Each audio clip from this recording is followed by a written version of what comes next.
Salut tout le monde, c'est Matt. Aujourd'hui, nouvelle interview. J'en suis en compagnie de David Lafarge Pokémon. Hey, salut à tous les amis, c'est David Lafarge Pokémon. J'espère que vous allez bien. Ça va, Matt, ou quoi? Bah, très bien, et toi? Merci de m'accueillir chez toi C'est un plaisir. pour cette petite interview. Alors, sache qu'elle a beaucoup été demandée. Ouais, Donc, je suis très content de t'avoir dans mon interview d'ex. c'est un plaisir. Interview d'ex. Excellent ça. Donc, je vais te poser quelques questions. Puis, tu réponds, Ouais, bah Si tu veux. Ouais. pas de problème. Donc, on va commencer tout de suite. Comment t'es venu à collectionner Pokémon? Raconte-moi un peu ton parcours Pokémon. Ouais, surtout les cartes et tout. Bah, alors moi, j'ai été plongé dans Pokémon dès l'âge de 3-4 ans dans les cartes. Ça Ouais. fait très jeune, hein, je le sais. Mais j'ai des photos de moi, bébé, enfin bébé, un peu plus âgé que bébé, tu vois.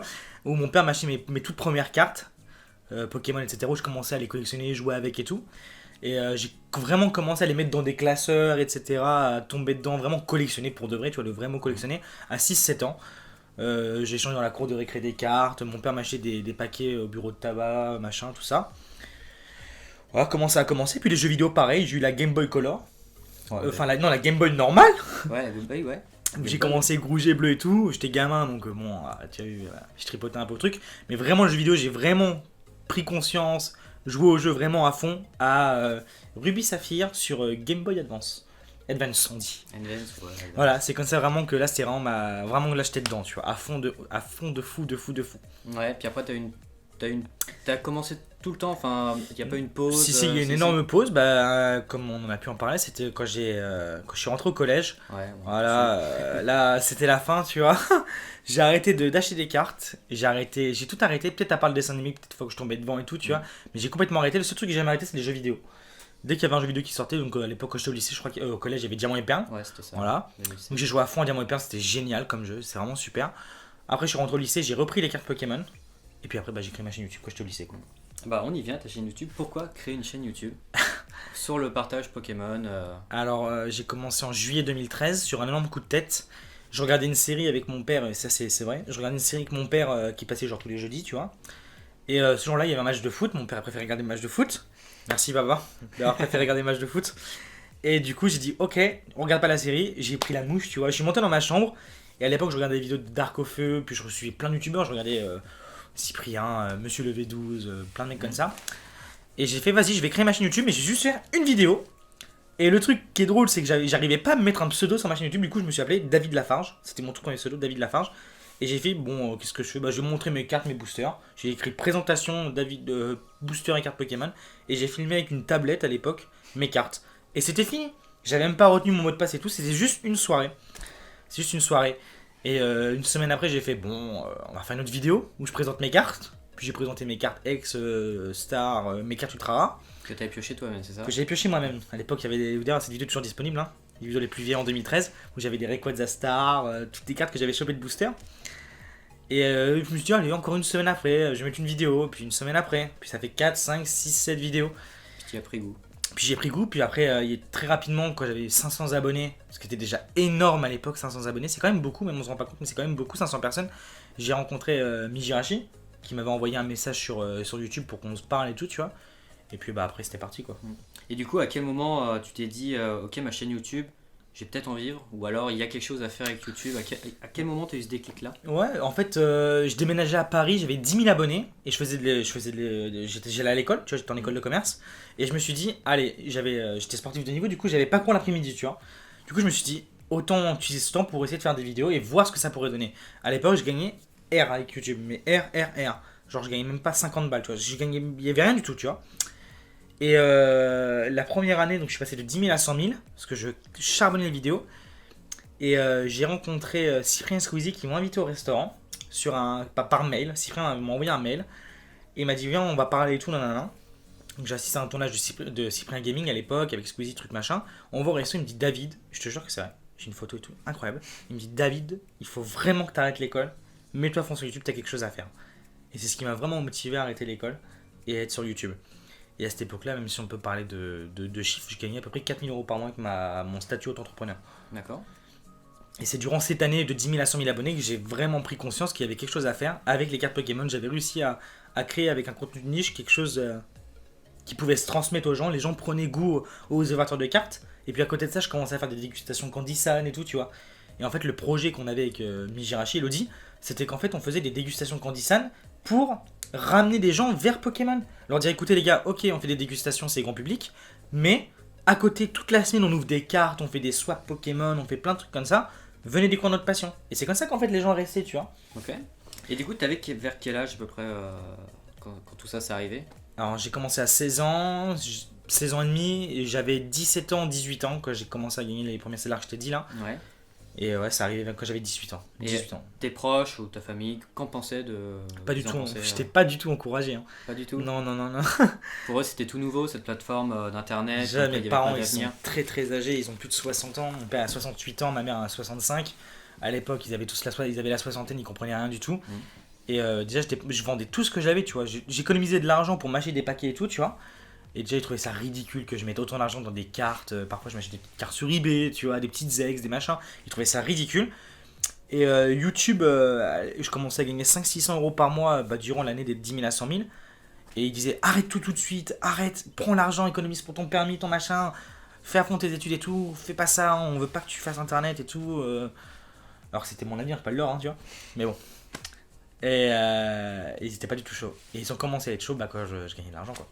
Quand j'ai commencé à gagner 4000 balles par mois, ils étaient là, bon bah oui, Allez, continue. Hein. fais-le, tu vois. Et du coup, par rapport à YouTube, tu as ouvert énormément de choses, que ce soit des boosters un peu spécifiques, des items ultra rares, tu as fait de la présentation de collection. Qu'est-ce qui est pour toi l'item le plus sympa à ouvrir que tu as pu faire sur ta chaîne YouTube? Le plus sympa. Ouais. Bon, alors je vais diviser ça en catégories. Dans les items sympas récents, ce que j'adore ouvrir, c'est les Elite Trainer Box. Ouais. Parce qu'il y a des dés, t'as des protège-cartes, t'as des boosters, ça te fait une boîte de rangement, je trouve ça super sympathique. Après, moi, la chose que je préfère ouvrir, ça restera toujours du Block-X et du Wizard. Parce que ça me rappelle tellement de souvenirs de ma jeunesse. J'associe des cartes Pokémon à des moments de ma vie ou des petits souvenirs que j'ai de temps en temps et tout, tu vois. Ouais. Donc le plus agréable pour moi, c'est d'ouvrir des boosters X et Wizard parce que quoi que j'ai dans mes boosters, je sais que je vais être content. Ouais. Voilà. Et du coup, quel était l'item le plus rare de ta collection à l'époque? Et à l'époque, alors c'était la boîte à goûter Pokémon, je pense. Ouais. La boîte à goûter qui contenait 4 boosters X différents, il me semble.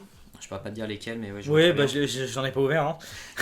J'en ai pas ouvert, j'ai pas eu les couilles pour faire ça, mais c'était ça. Sinon, j'avais, quand j'ai appris avec toi, j'avais une display Timaco Magma, je me rappelais plus. J'ai eu du display set de base, j'ai eu pas mal de trucs sympas, hein. Mais je pense que le plus rare, c'était les boîtes à goûter. Ok.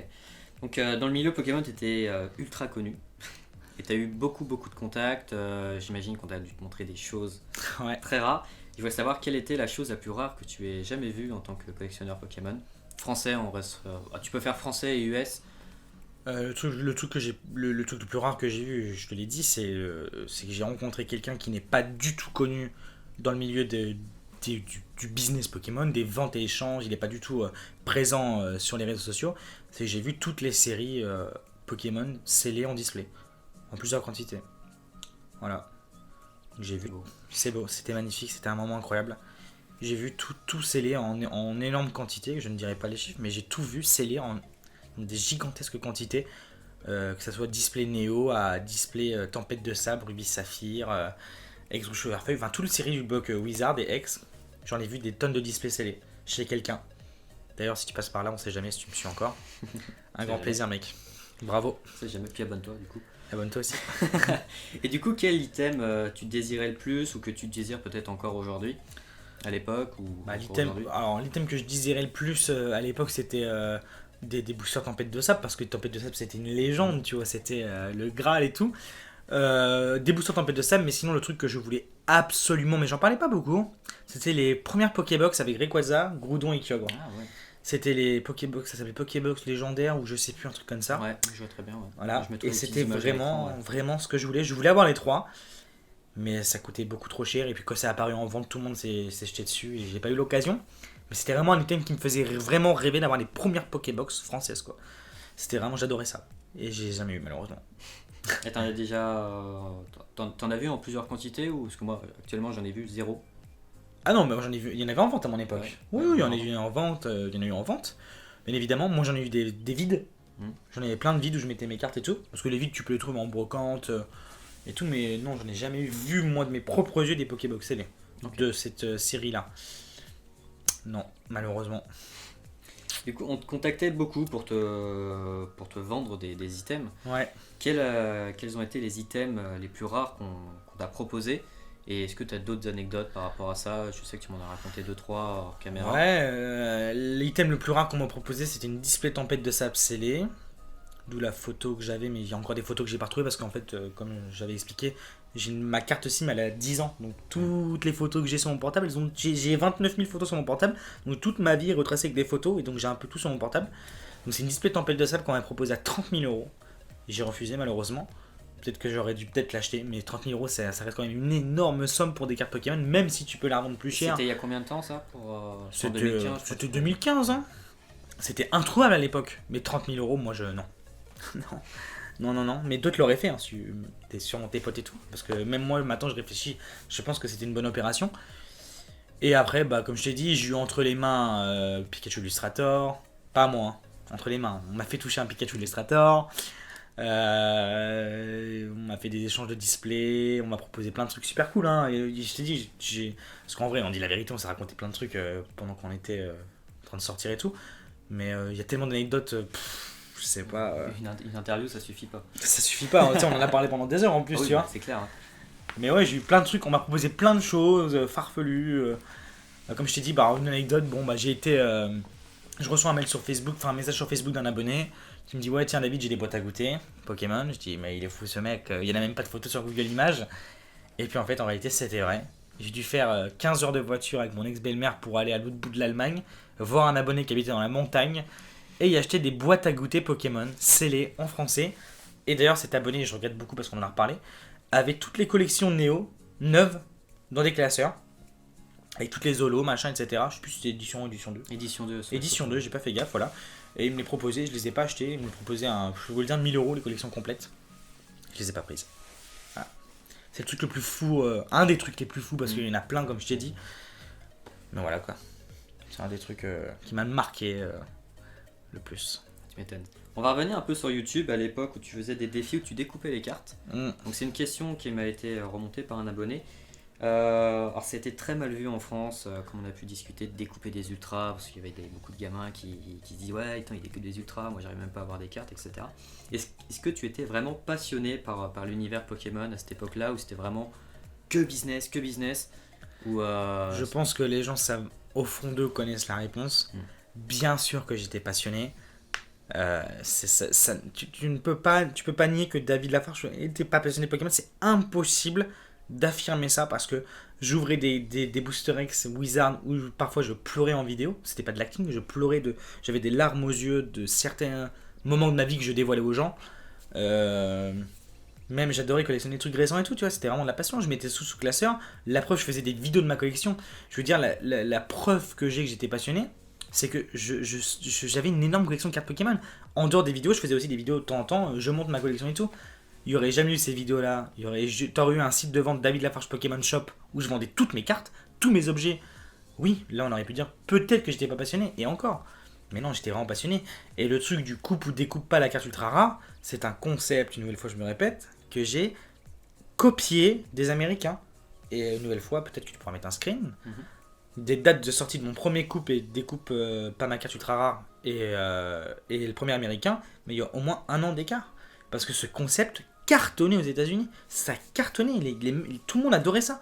T'avais le challenge de est-ce que tu vas vraiment découper une carte ultra rare ou pas, tu vois. Et oui, ça faisait chier de découper des cartes. Mais après, ce qu'il faut savoir, c'est que moi, après, quand je suis devenu youtubeur, j'ai arrêté l'école. Donc du coup, c'était mon métier. Il y avait la passion, mais c'était aussi un business. Et moi, il fallait que je fasse des vues, il fallait que les gens regardent mes vidéos, il fallait que je gagne de l'argent avec ma société. C'était une obligation. Donc oui, j'ai essayé de faire plus de vues avec les cartes Pokémon en faisant des concepts comme le coupe ou découpe pas ma carte Pokémon ultra rare. C'est une des prochaines questions d'ailleurs. C'est encore une question d'un abonné que j'ai pu remonter. C'est tu mettais beaucoup de prix sur tes miniatures qui étaient beaucoup plus haut en termes de cotes. Et oui, mais oui. Donc c'était pour faire des... C'est en plus, après avec Mijirashi, moi j'en rigolais. Parce que et c'est une chose qui est vraie, et on peut pas renier ça, c'est que quand tu mets un prix dans un titre ou une miniature, tes vidéos font beaucoup plus de vues. Donc forcément, je mettais la carte à 10 000 euros. Mais bien sûr qu'il y avait des. Je me rappellerai toujours, j'avais mis une carte fantôme, j'avais mis 100 000 euros dans le titre. Mais ça valait pas 100 000 euros. Et dans mes vidéos, je parlais des vrais prix, tu vois. Mais oui, ça faisait plus de vues. Et si un jour vous êtes youtubeur et que vous voulez faire plus de vues, ou comme toi Pokémat, si tu veux faire plus de vues, ou qu'un jour si tu vois un concept qui marche, bah tu vas le refaire. C'est logique. C'est comme quand tu as une équipe de foot, tu as des bons joueurs, bah tu vas garder les bons joueurs, tu vas pas les remplacer. Ça marche comme ça pour tout. Tu ouvres un restaurant, tu vois qu'il y a des plats qui fonctionnent plus que les autres, tu vas garder des plats qui fonctionnent le plus et tu vas les remettre à la carte. Et bah c'était pareil pour YouTube. Et c'est dommage que les gens, parce qu'en France ça a beaucoup de mal à passer, c'est dommage que les gens n'aient pas compris que j'étais vraiment passionné, mais que moi, quand tout le monde allait à son travail ou continuer ses études, moi les gars, si plus personne regardait mes vidéos, moi c'était baisé quoi, tu vois. Ok. Et du coup, j'en reviens un peu à cette question qui est un peu une question clé dans mon interview, c'est qu'est-ce que tu penses de la communauté Pokémon? Peut-être quand tu étais à l'époque en 2016 et aujourd'hui. J'ai eu plusieurs transitions d'avis là-dessus. Quand j'ai commencé Pokémon, YouTube, etc., donc je suis vraiment rentré à fond dans cette communauté, j'ai été très mal accueilli dès le début. Alors que au début, bah, je faisais rien de mal. Hein. Enfin, pour moi, j'ai jamais rien fait de mal. Mais ça reste après chacun son avis. Mais au début, j'ai été très très mal accueilli par les autres youtubeurs Pokémon, etc. Alors que je faisais des petites ouvertures, rien de méchant et tout, tu vois. Et donc du coup j'étais un peu déçu, mais après j'aimais bien l'ambiance qu'il y avait parce qu'il y avait des groupes de vente et échange. J'ai vraiment découvert ça au début, je me dis il y a quand même des gens qui parlent là-dessus, qui s'échangent des cartes. J'étais choqué, je savais pas que ça existait, tu vois, si j'étais innocent, je savais pas du tout que ça existait, donc je trouvais ça super intéressant.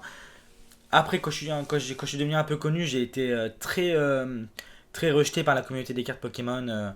Pas tout le monde, mais il y avait les personnes qui me détestaient dans la communauté des cartes Pokémon le faisaient comprendre et essayaient de propager cette idée de détester David Lafarge Pokémon. Et donc oui, je n'aimais plus la communauté Pokémon, mais je le disais en vidéo. J'aimais mes abonnés, j'aimais ceux qui aimaient vraiment les cartes Pokémon. Ce que tu es quoi. Voilà, mais je pouvais plus voir les mecs qui m'insultaient à longueur de journée, qui disaient que j'étais un vendu, un truc comme ça. Forcément, je peux pas apprécier les gens. Et maintenant, ce que j'en pense, c'est que bah oui, j'aime la communauté Pokémon parce que c'est quelque chose qui dure dans le temps. C'est toujours des gens passionnés, même s'il y en a qui sont pas youtubeurs, il faut dire la vérité. Des passionnés Pokémon, vos plus grands passionnés Pokémon dans votre business, c'est aussi leur business de vendre des cartes plus chères. Et d'ailleurs, ils se reconnaîtront ceux qui regardent dans la vidéo. Et ça veut pas dire que parce qu'ils vendent des cartes plus chères ou qu'ils essaient d'avoir des affaires pour les vendre plus chères, ça fait d'eux des vendus, tu vois. C'est juste qu'ils sont aussi passionnés et qu'il faut aussi faire de l'argent pour acheter d'autres cartes, pour se faire des plaisirs et tout. Donc oui, là, maintenant que je suis passé de cette époque de 2016, j'apprécie la communauté Pokémon parce que je trouve ça sympathique que tout le monde reste en contact, qu'il y a encore cette tradition de vente-échange qui continue, que le prix des cartes devienne toujours aussi rare, que cette bulle spéculative de Wizard et X continue d'augmenter, ça me fascine. Voilà, en ce moment, on est plus en diamant et perles.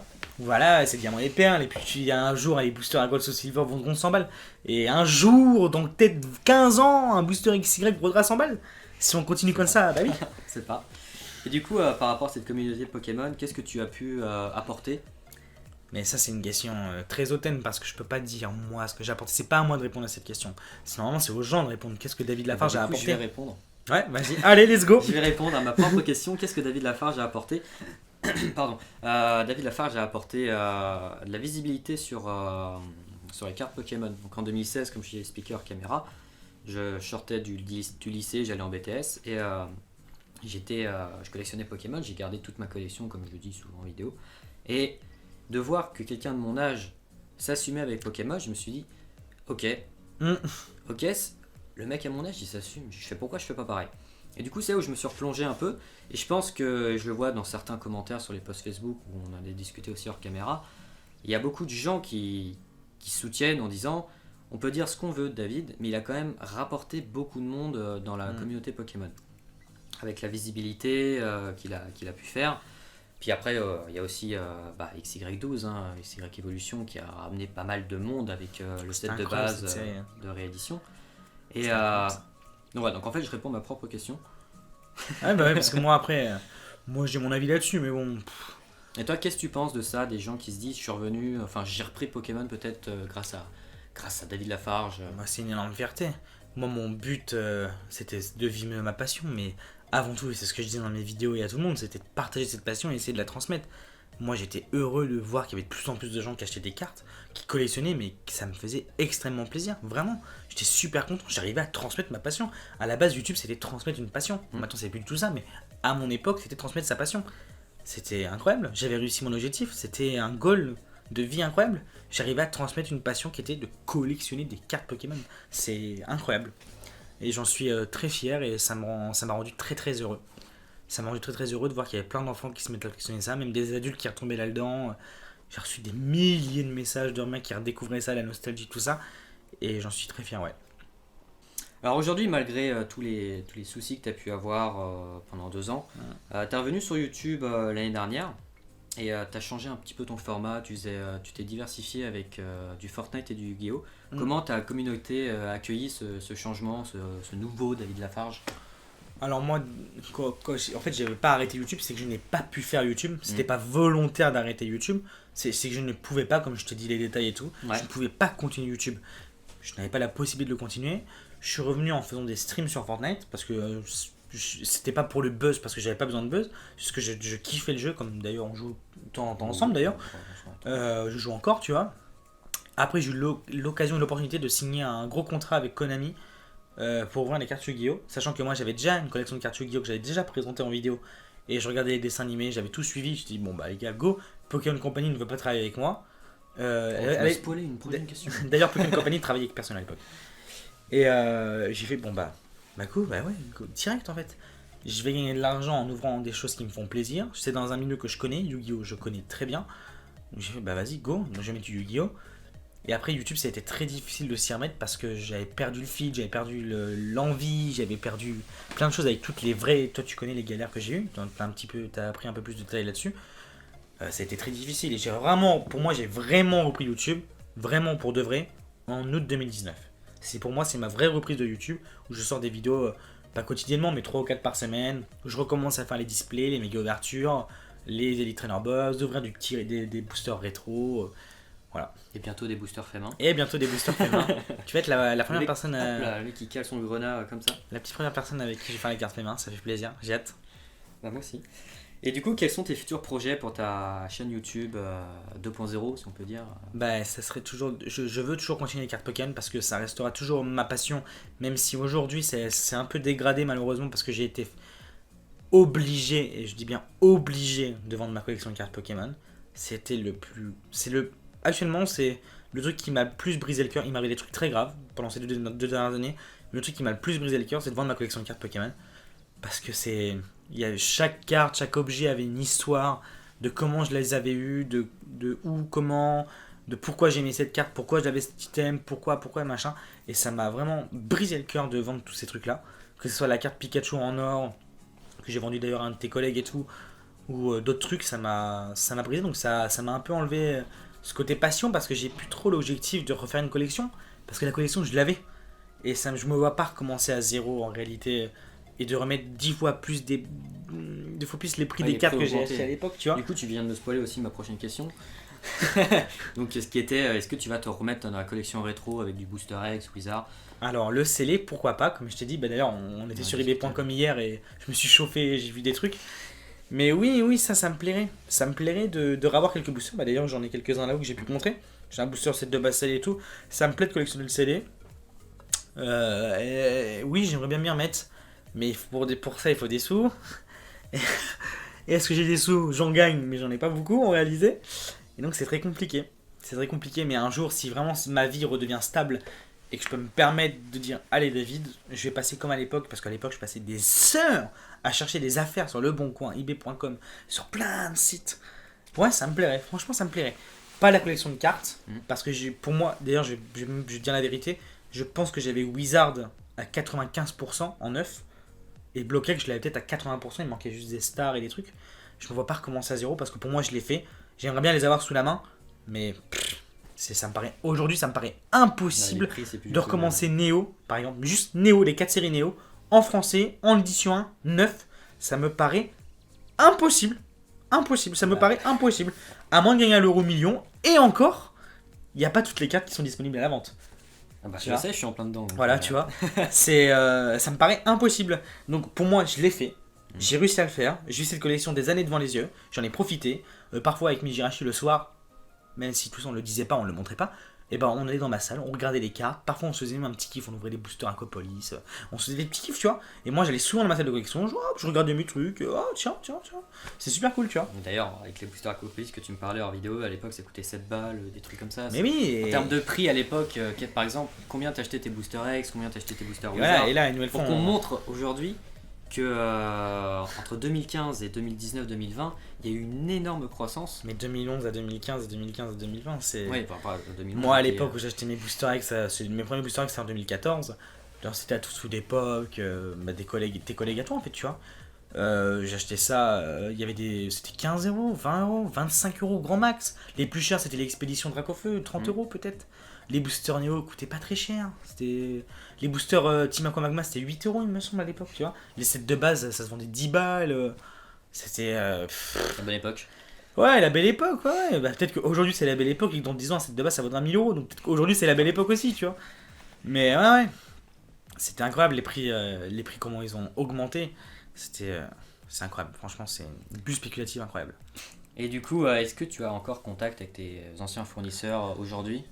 Ouais. Est-ce que tu vas peut-être reprendre contact, comme tu disais? J'ai contact avec une ancienne fournisseuse qui je fais un coucou, mais elle passera pas, mais ça m'étonnerait, mais pourquoi pas, qui me fournit des displays récentes à des bons prix. Après, moi, j'ai certaines personnes que j'ai encore dans mon téléphone, mais à qui je parle plus parce que bon, c'est perdu de vue. Mais je suis sûr que si je leur envoie un message, ça sera toujours un grand plaisir de leur partager sur Pokémon, de me faire vendre des produits. Donc voilà, j'ai un contact avec une ancienne fournisseuse.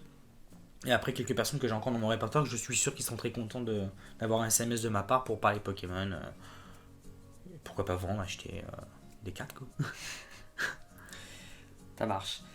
Tu parlais un peu de Pokémon Company tout à l'heure. Tu disais que jamais Pokémon Company avait bossé avec un youtubeur. Est-ce que tu connais un peu la raison À l'époque, hein. Ça a changé, ça. Parce que c'est le Japon. Moi j'ai beaucoup travaillé avec des sociétés japonaises. Quand j'ai été au Japon, j'ai fait une publicité pour des trains, j'ai doublé un film, j'ai même fait une pub pour une ville qui venait d'être créée. Et le Japon ça marche très différemment de nous en Europe, tu vois, on fonctionne pas du tout de la même manière. Et Nintendo, Pokémon a toujours été très fermé, c'était très connu pour être très fermé. Oui.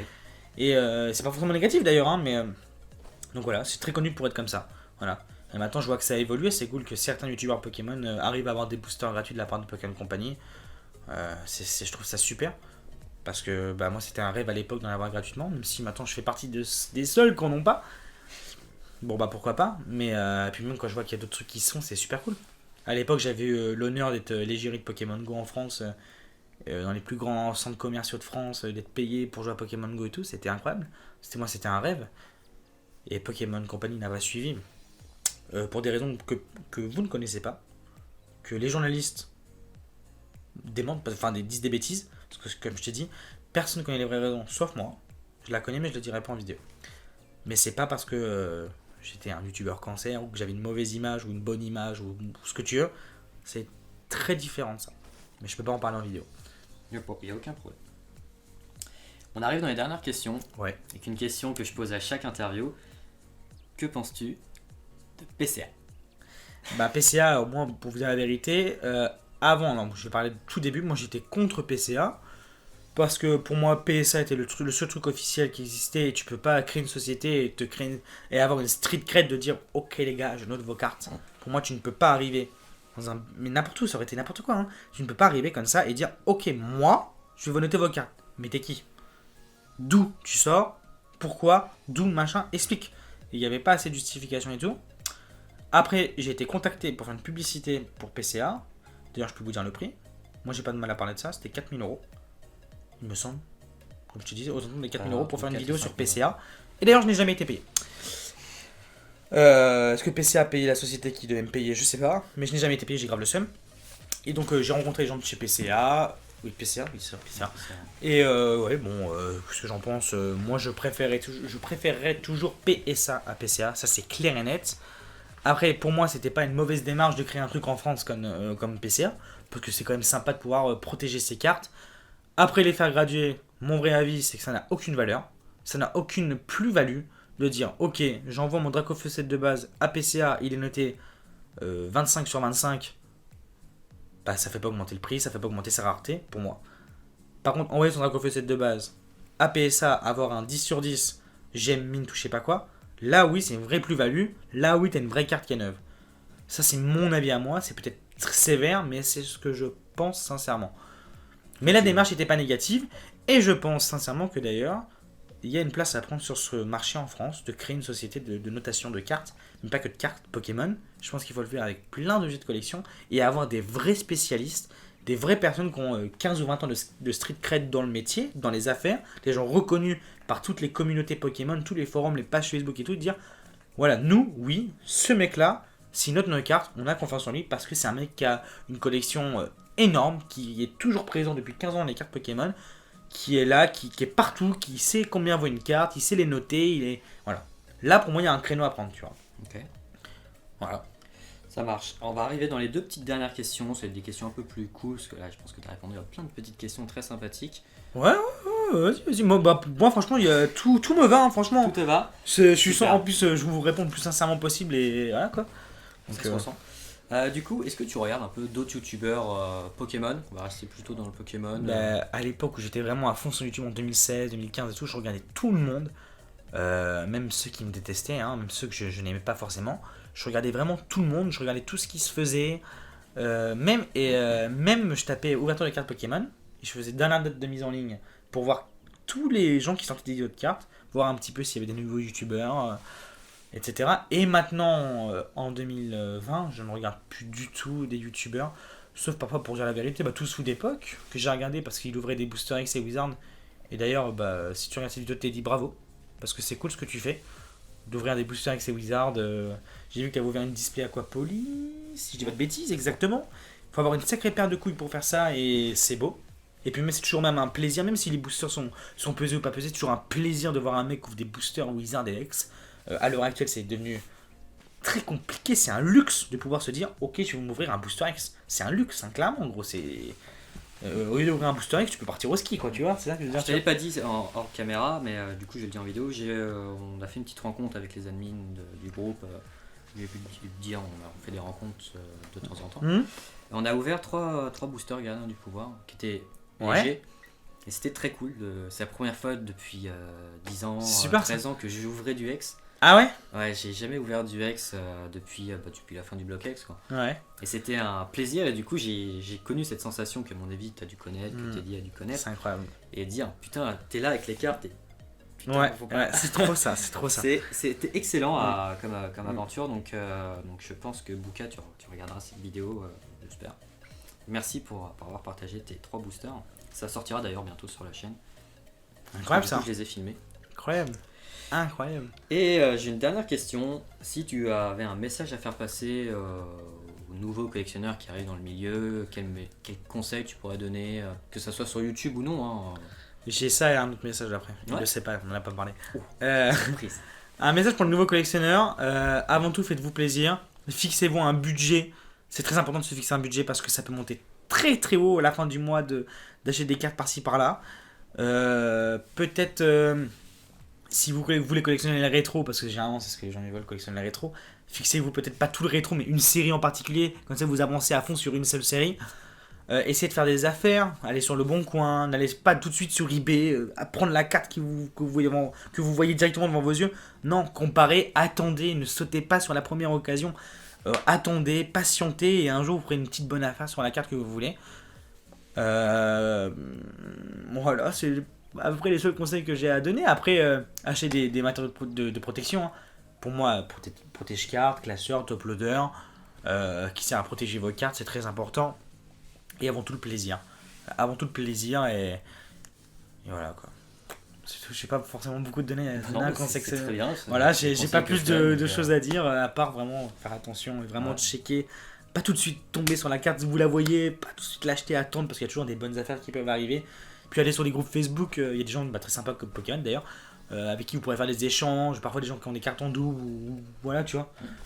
C'est le bon moment pour faire des rencontres d'ailleurs aussi, comme ça même sur Discord nous, mais bon, c'est pareil, tu connais. Et le deuxième message que j'ai à faire passer, c'est à toute la communauté de cartes Pokémon que finalement je me suis un peu éloigné parce que j'ai arrêté YouTube, puis j'ai repris, puis je suis vraiment plus dans cet univers de ouf dedans. Les pages Facebook, tout ça, même des mecs comme Sous d'époque, n'importe qui. Franchement, moi, j'ai rien contre la communauté de cartes Pokémon, j'ai rien contre vous.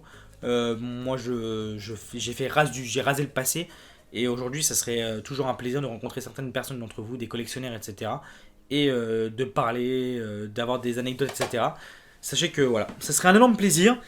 Et que voilà. En terre l'âge de guerre, quoi, c'est ça? Ouais, en temps âge de guerre, bien évidemment. Aujourd'hui, j'ai 23 ans. À l'époque où on était tous un peu en guerre et tout, j'avais 18, 19 ans. J'ai grandi, j'ai mûri, je sais les erreurs que j'ai faites, je sais que il y a des choses que je ne méritais pas, mais des choses que je méritais. Aujourd'hui, j'ai 23 ans, je suis plutôt mûr, j'ai appris beaucoup de la vie, crois-moi, avec tout ce qui m'est arrivé. Et oui, et c'est pour ça que je propose un pas en avant vers certaines personnes, que ça me ferait un plaisir de les rencontrer, même par nostalgie. Parce que même si en vidéo je disais certaines choses et que beaucoup étaient au courant de certaines embrouilles qu'il y avait, ça me fait toujours plaisir de rencontrer ces gens-là parce que j'ai toujours été admiratif secrètement des collections qu'ils avaient. Bien évidemment. Et bah, c'est un très beau message de fin. Bah non, mais en plus c'est sincère, franchement. Clairement, c'est très sincère. Pour le coup, c'était pas écrit dans le script. Ah les gars, en fait j'ai une feuille devant moi là. Un prompteur, il est là. Exactement. Bah écoute, merci à toi, David. C'était Mais merci très mon cool. gars, c'est un plaisir, t'es fou ou quoi? Puis au plaisir, on se refait une interview 2. Bah ouais, gros. Bah ouais, carrément.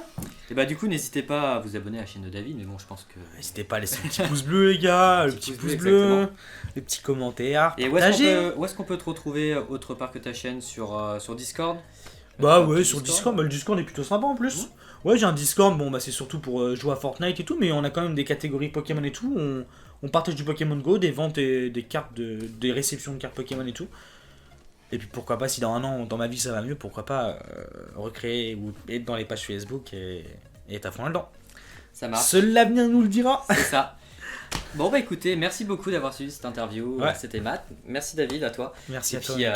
puis abonnez-vous, rejoignez Instagram, Discord et Facebook, tout simplement. C'était Matt. Tchuss.